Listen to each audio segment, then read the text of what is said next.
Seconded that the sitting of the House extend past the 1 p.m. hour. As many as in favor say aye. Those opposed say nay. The ayes have it. The motion is agreed. The chair recognizes Senator the Honorable Barry Griffin.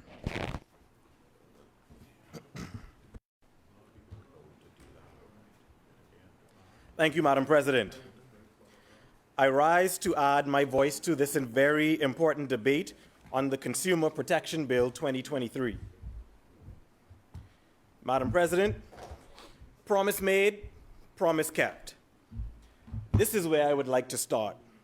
In recognizing that the current administration is serious about the work that we've been called to do. We are serious about protecting the rights of all citizens and residents. And I want to repeat myself, Madam President, all citizens and residents of the Commonwealth of the Bahamas. Consumer protection bears no party lines or colors, and once this bill is passed, it will serve to protect all consumers in this country. We are working to protect the fundamental rights of those that voted for us and those who didn't. Madam President, I've been following the debate introduced in that other place by our Honorable Prime Minister, and I would like to commend our Prime Minister for leading the charge in this regard.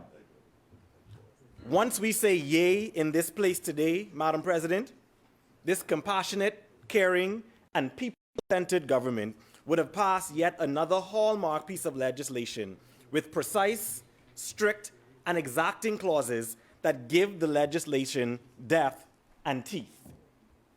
And what do I mean by precise, strict, and exacting clauses? Well, Madam President, the bill imbues the Consumer Commission with the power and authority to vigorously and thoroughly investigate complaints for all Bahamians. The Consumer Commission will also be empowered to restrict and recall goods as deemed necessary. In this bill before the Senate, Madam President, we have clearly defined the obligations by the provider, inclusive of the price of goods or services to be displayed and or disclosed. We also outline the rights of the consumer, and I know that the Bahamian people fully support the notion of a right to a refund and a right to receive a refund in the same manner as payment. Product liability, Madam President, this bill sets out to ensure that consumers are not disadvantaged. Unfair trade practices, no more misleading or deceptive conduct, not under this government. We say enough. We are here to protect the Bahamian consumer. Consumer contract, excluding or restricting liability by contract, we too say no more. Madam President, what I've just listed is simply a summary. My colleague, the Honorable Minister, would have already thoroughly went through the minutiae of the bill, and so as we continue our education campaign on this bill, I invite all consumers to have a read of it. Madam President, we are fully committed to ensuring that businesses, whether micro or macro, are also aware of the provisions of the consumer protection legislation across all sectors through a wider public education platform.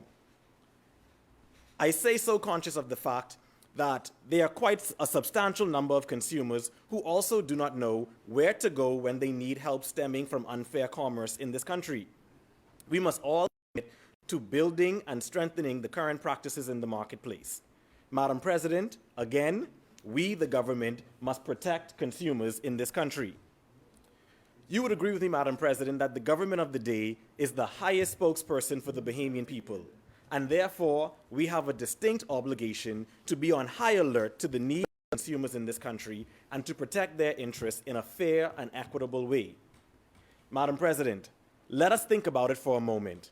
If our citizens, residents, and even our visitors are sold substandard products, or prices are astronomical, or food items and medicines are unsafe, or consumers are unable to make the best informed decisions, then, Madam President, our consumers in this country will be at a serious disadvantage and their hard-earned money would go to waste.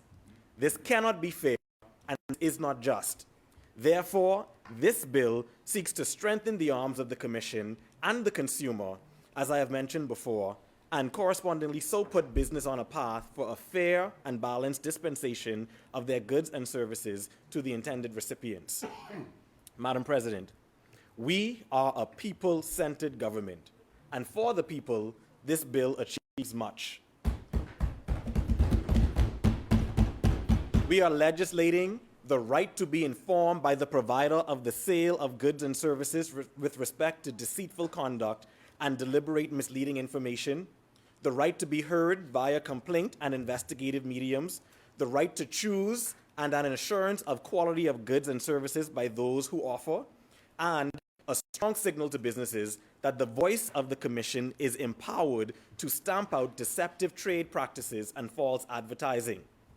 Madam President, it is well within the DNA of this government to be loudly heard on the issues that affect Bahamian.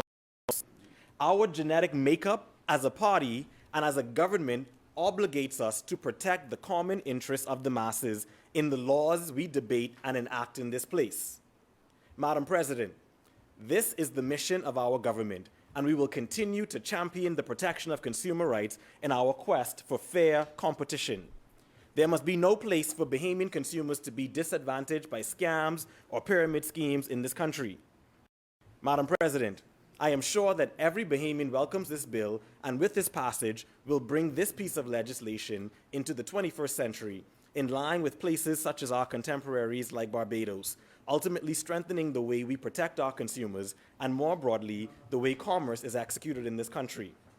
In so doing, Madam President, as may have been the case with previous administrations, this government must never be labeled as a talk shop government. Madam President, we are putting our money where our mouths are, and we are putting business on notice. We will not only talk the talk, but we will walk the walk with consumers in this country. We will bring the businesses that fail to comply before the Commission and the courts if need be. Accountability must remain in check, and where it does not exist, we fully expect the Commission to do its work, Madam President. I challenge the Commission to ensure that matters before them are adjudicated in a timely manner.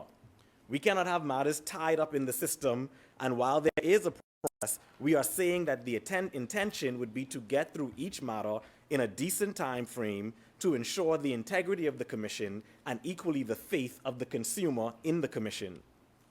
This will be critical to the relevance and integrity of the Commission and essentially the rule of law in the country.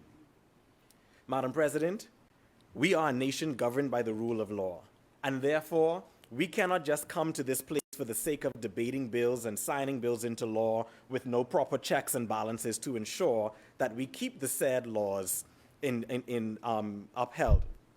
I have every confidence that this bill will arm the Commission with much needed readiness to execute and return confidence to all consumers in this country. In short, this bill has teeth, big, sharp teeth, that we hope the Commission uses in the protection of Bahamian consumers.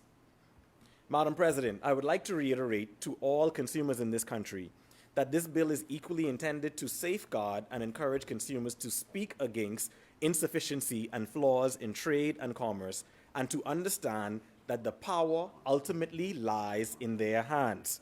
Yes. And for businesses of goods and services to fully appreciate that in order for trade and commerce to take effect and for our economy to grow, we need consumers, and therefore, in strengthening this legislative framework, we expect that they will examine their current business models and applications and bring about the required changes this bill requires. I say to businesses, it cannot only be about profits. The interests of the consumer must also be brought into focus.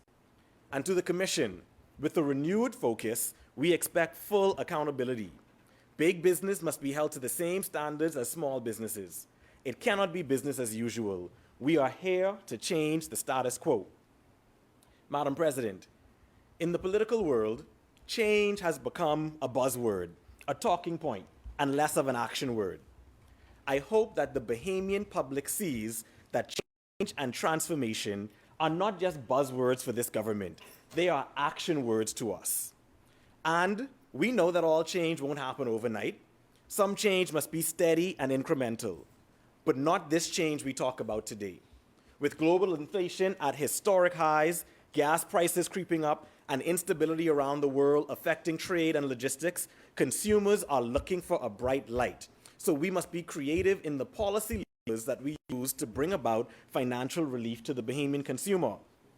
And on that note, Madam President, Bahamians can rest assured that I will be an advocate for the Bahamian consumer at every table at which I sit. Madam President, as a commercial attorney, I am familiar with competition law and competition policy. Bahamians at large may be unfamiliar with this area of law and policy because, broadly speaking, it does not exist here in the Bahamas, and that is why I bring it up in this place today. The competitive process is the driving force of consumer and business outcomes in a market economy. In the economic model of perfect competition, businesses seek to undercut each other on price and offer ever more valuable products to attract consumer purchases. This competitive process maximizes economic welfare and leads to lower prices, greater consumer choice, and high levels of innovation. Now, outside this theoretical world, however, markets can fail to achieve outcomes associated with perfect competition. And so the main inspiration of competition policy is to correct or reverse the restraints on the competitive process with the goal of influencing market outcomes closer to those that would be delivered by a perfectly competitive market. Madam President, the heart of any country's competition policy lies in its competition law, law that prohibits certain types of economic behavior that are generally agreed to be anti-competitive in purpose or effect. For example, modern competition laws typically forbid cartels or collusion, monopolies, monopolistic business practices, and mergers that have anti-competitive effect. Nearly all advanced economies in the world have competition laws that are enforced by one or more national or multinational competition agencies. Today, I stand in this place to advocate on behalf of the Bahamian consumer for the Bahamas to use this consumer protection bill as but one stepping stone for a larger, more robust competition law and policy regime in the Bahamas. We need competition policy in this country to ensure that large businesses do not collude on prices, that competitors are actually competitors and are not secret partners working together to monopolize a market. We can all think of countless sectors in our economy that are run by one or a few businesses that dominate. They decide the standards, the practices, the prices, and the evolution of the sector. Competition law and regulation will ensure that their practices are not to the detriment of the Bahamian consumer. Madam President, competition policy is central to a country's prosperity. It drives lower prices, greater consumer choice, and high levels of innovation and economic productivity. Our CARICOM partners have competition policy governed through CARICOM Competition Commission. The UK has one of the strongest competition regimes in the world, managed by the UK Competition and Markets Authority, and the US, for example, regulates competition through the Bureau of Competition in the Federal Trade Commission. We have countless examples of possible benchmarks to use, Madam President. So the question isn't if, the question should be how and when we institute a competition law regime in the Bahamas. Madam President, our government is hard at work restoring credibility and faith in governance. And with the greatest will, Madam President, we cannot do it alone. We need the business community and consumers to come along on this journey with us, each playing their part. Change and transformation are not just buzzwords for us. It is part of the makeup of this government. And so as I take my seat, Madam President, I am pleased to support this consumer protection bill that will bring much help and relief to the Bahamian people and the Bahamian consumer. Change is not coming. Change is here. Madam President, I'm so obliged. Thank you.